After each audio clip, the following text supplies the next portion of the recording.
Hey guys, Michelle here with Michelle Creations. Welcome back to my channel. Welcome if you're new here. Hope you guys are doing great. I wanted to hop on real quick and share with you another button press project. I know I shared with you the tool probably a couple of months ago, but my niece is celebrating her 10th birthday and she is a Swiftie.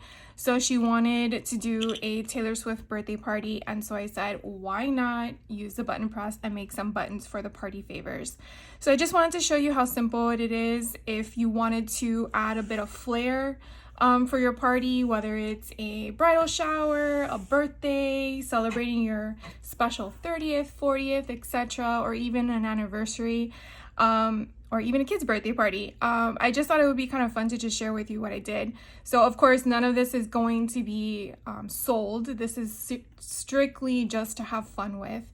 So what I did was I went on to Google and I just downloaded or just saved a bunch of random photos that I could find of Taylor Swift that I thought my niece would love. And so I went ahead and kind of did some of them already to kind of show you the beginning of what the tutorial is going to be about. And so just share with you how I did this. Now, this particular button size is going to be, of course, I should have had it on hand and it's buried under a pile of stuff. It is actually this one. It is the 1.45 inch option. Or also, does it have a, I think it's the medium size. So it's the one that has this turquoise base. So if you have this option, and my lighting for some reason is giving me like this weird shadow. Gotta figure this out because I wasn't doing this a lot before. Anyways, so I wanted to just share with you what I did. So I just took a, not a piece of paper, but I went into my Silhouette as the software that I used for this. They do have a free version if you don't have a Cameo, which I don't have a Cameo. You could also probably do this in Cricut Design Space if you have a Cricut, or you probably can do this in Word if you have Microsoft. And what you want to do is just use your regular A4 8.5 by 11 size paper.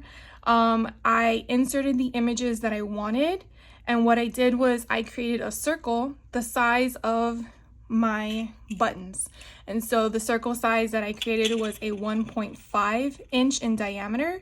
And then what I did was I just scaled it down, or crop the image into it. So this image was a rectangle and I just created it into a circle with whatever graphics or imagery I wanted to hone in on. So it kind of gives you an idea of what was acquired in that circle. For example, this one right here, if you really pay close attention, here at the bottom is like a black portion. I didn't really catch that when I did the cropping.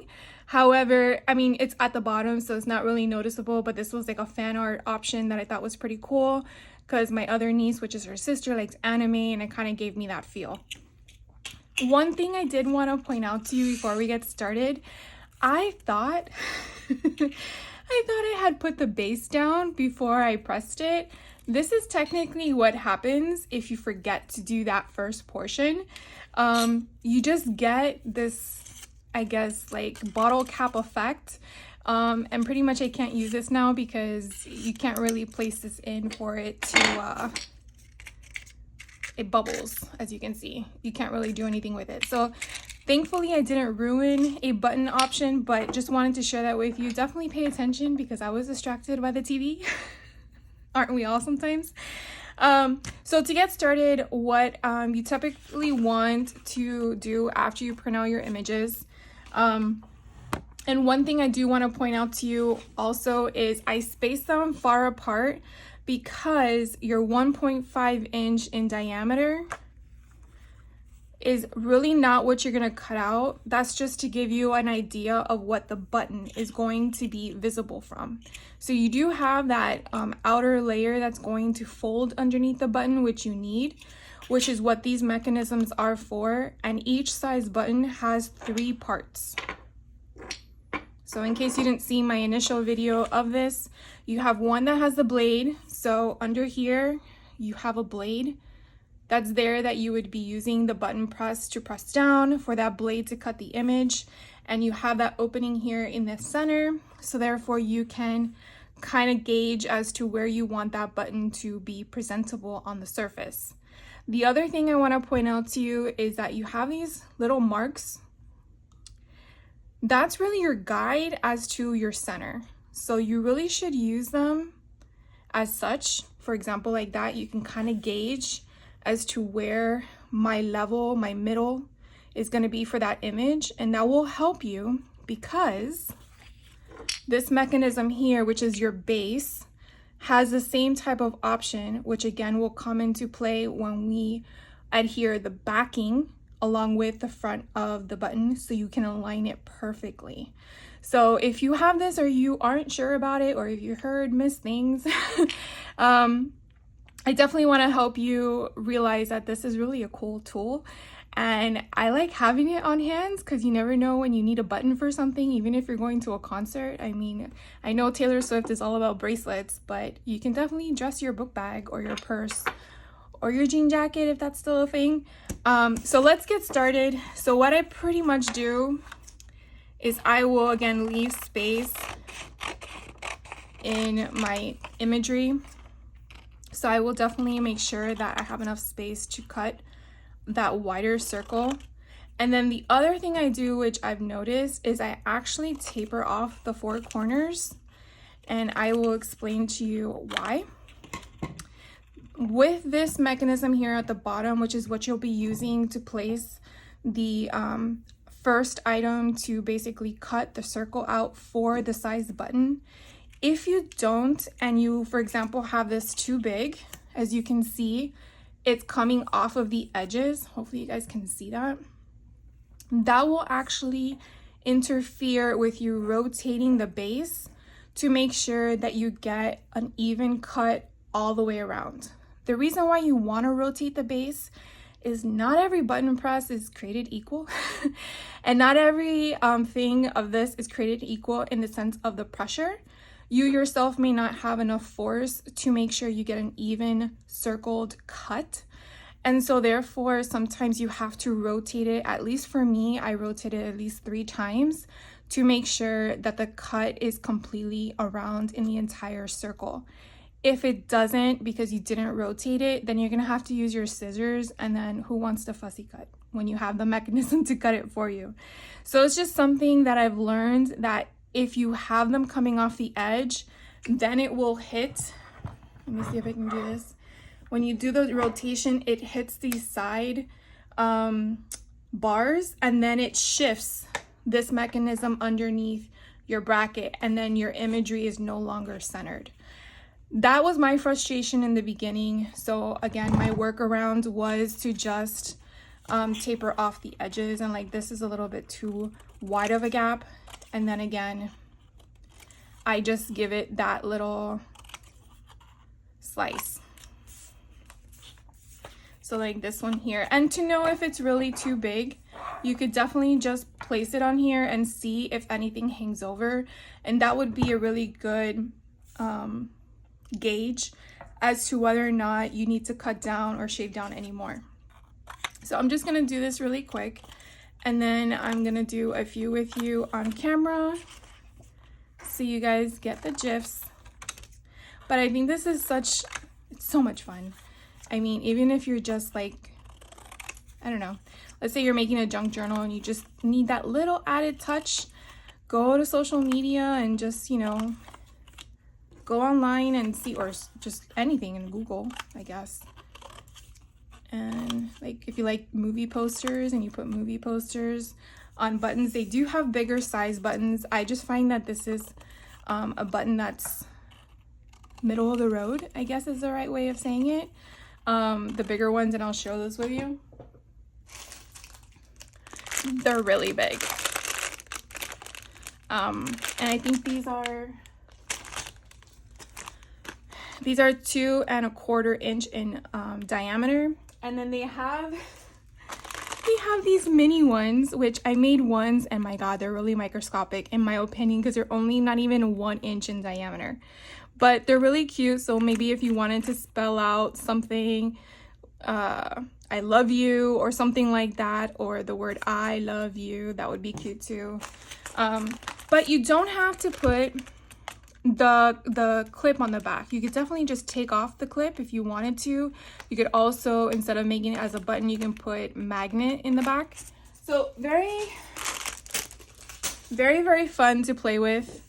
I know the machine is a little pricey for some people's budgets, but Christmas is what, like 6 months away, 5 months away. So you can put it on your wish list. All right, so I am going to see if I raise you guys up a bit, and therefore I can clamp down on this. So the first thing you want to do is you want to have your white bases, which come with the press. Depending on what type of press you purchase, because I was gifted, I think it was for my birthday this year, the deluxe one, which comes with 3 different bases for all the 3 sizes of buttons that I just shared with you. They do have options that just come with one of them, which I believe is this one, which is the middle button that I'm sharing with you. But you definitely want to see what fits into your budget. So the first thing you want to do is put your image that you want to have cut out on the center. And then you're going to want to make sure you get it into frame.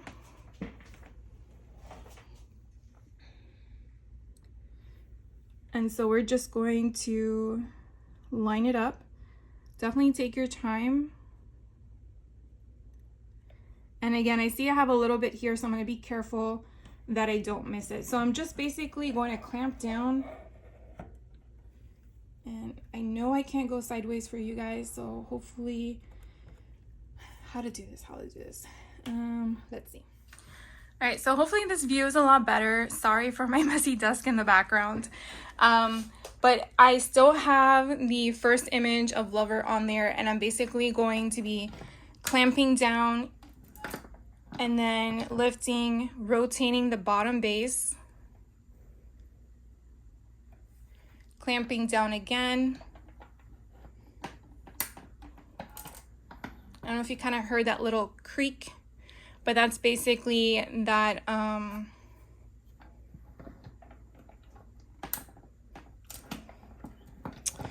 that blade that's in that mechanism.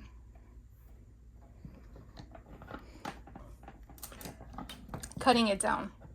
All right, so I did that I think 3 times or 4, and then basically it just pops right out, as you can see. And so we'll just keep doing the next function instead of going all 4 of them or 6 of them. So the next thing you're gonna wanna do is change out your bases. So this tells you right here, base, and then there's an A, and then there's a B. So what you wanna do is this is just gonna fall into there. And I feel like you guys, I don't know how to rotate this without. Okay, so hopefully you guys can see that. The little arrow. There we have that little, okay. You heard the mechanism click, that's the magnet inside connecting.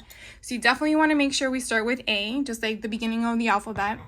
And then the other mechanism, which is this one, is going to be for the top, and it does say top, and it has the same options A and B. So we're going to go here, and you see where this little like teeth come down? You want to make sure you align it with that once we get it in. And then once you have it in, you just let it drop. You turn it to the left because now we have A again. So what you want to start out with is you want to have A on the bottom and A on the top. And you want the arrows to align for those two, okay? So the next thing you want to do is you want to get the top. I know this is sound weird, but you definitely want to get the top of the button. Okay, so it has nothing underneath. It's like a shiny, beautiful coin. And we're gonna put that on the top there, okay? The next thing we wanna do is take our beautiful Lover. And what we wanna do, and I'm gonna bring this over here so you can see, You see how the lines across horizontally lines up horizontally with the center of the image that you have on the thing. That is very important. You want it to be like that, okay? The next thing you want to do is in those little buttons that you get the clear piece. So I really like it. I mean, it comes with everything. The one thing I have realized with this acetate piece, I guess is what it is, it's acetate, is sometimes it's clingy, so, or staticky. And one time it didn't really, it kind of like shifted. So I kind of want to de-staticify it, if that's even a word. So I just placed that on top. So again, we have A with A, bottom and top, okay? So now we're gonna move this over here so you guys can see me. And I'm not gonna do anything but move the bottom and rotate it to there, okay? So you should still see A and A. Hopefully you guys can. Hopefully it's not too shadowy. And all we're gonna do now is clamp it down once. All right, you heard that clamp?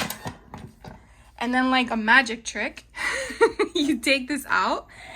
And what happened to your button? I don't know. So now what we're gonna do is we are now gonna rotate the bottom and the top to the letter B, okay? So the B goes to the right at the bottom and the B goes to the right at the top. So now you're gonna see, again, the line, I don't know if you can see it, but the line is at the arrow at the line, and that's B and that's B, okay? Now for the next portion, this part is gonna be the back of the button. So you can see that this button has the inside that's gonna connect to the back of the front that we just pressed. And this side back here is a little prongy thing, I guess you wanna say, or safety pin that would adhere to whatever item you want. Now this is where you decide whether or not you want this to continue as a button with a pin or remove the pin and make this a magnet or an ephemera or whatever your heart desires, okay? This is the point where you decide that. If you're gonna keep it as a button, you will see where down here is where the pinchy thing comes out of. That essentially, if you purchase buttons at a store, you want at the bottom and you want it level with your imagery, right? So what you're gonna do, this we see is toward the bottom and it's in the back. You're going to keep it steady and now align the line that you see back here with the line that now has shifted this diagonal format. Okay, so I'm gonna move the camera over here. Hopefully you guys can see that line. And I'm essentially gonna drop it in there and make sure that from here, straight across to here, it's a straight line. It's not shifted. You don't want it like this. You don't want it like this. And then also to remember where your prongy thing comes out of. Now, if you're like, oh my God, I don't know what I did, let me take it out. Just lift it up. The bottom here has like a push where you can just take it out. Put this back down and remember you're on letter B, okay? So you want to keep it on letter B. Then assess your button because you know you got distracted from the TV or a phone call. And so you want to make sure the bottom here is what you want facing down. And we know we had our imagery upright and this was the center across. So that helps us figure out where we want this button to go, okay? Once you figure that out, we're gonna slide it back over. Again, you're gonna see where B aligns with B from the top and the base. And now we're gonna cramp it one more time. So you do need some force. I suggest either you stand up to do it or you get on a solid surface to do it, but I just needed a little bit of pressure. Now you're going to bring it out again and like magic, you have a button. So now you take that off, you pop it out, and now you see you have your button that you just created, And then if you turn it over, you have the thing coming out from the bottom, which is exactly what you would want. Now, again, you can't sell this because that would be copyright, but I'm just making this for my daughter's goodie bags for her friends, and I thought this was kind of cool. So I wanted to share it with you guys. I will go ahead and make the rest because I'm pretty sure that was a very extensive tutorial on just one button, but I wanted to make sure you guys saw the whole process because I think they're so addicting and so much fun. I really need to make more of these. But if you're on the fence about it or you never knew about this machine, it's by We Are Memory Keepers, or We Are Keepers Now, and it is the button press. I know you can find it at a whole bunch of locations, your craft stores, Amazon, Joann's, like all those places. If you do have any questions about this, let me know. I'm happy to help any way I can. But I will be back to show you the rest of the buttons that I put together, and sit tight. All right, guys, so I went ahead and I finished all of the buttons and kind of see how they all came around. Now, if you don't like the white around the edges, then I would suggest to probably not make your imagery bigger, but do an offset around it, around the image I'm referring to, because if you make the image bigger, then you're gonna lose part of the imagery on the edges. So it's just something to think about. I think this one here, when I was cutting it, you can kind of see the white on the edge, and that was because it wasn't centered right.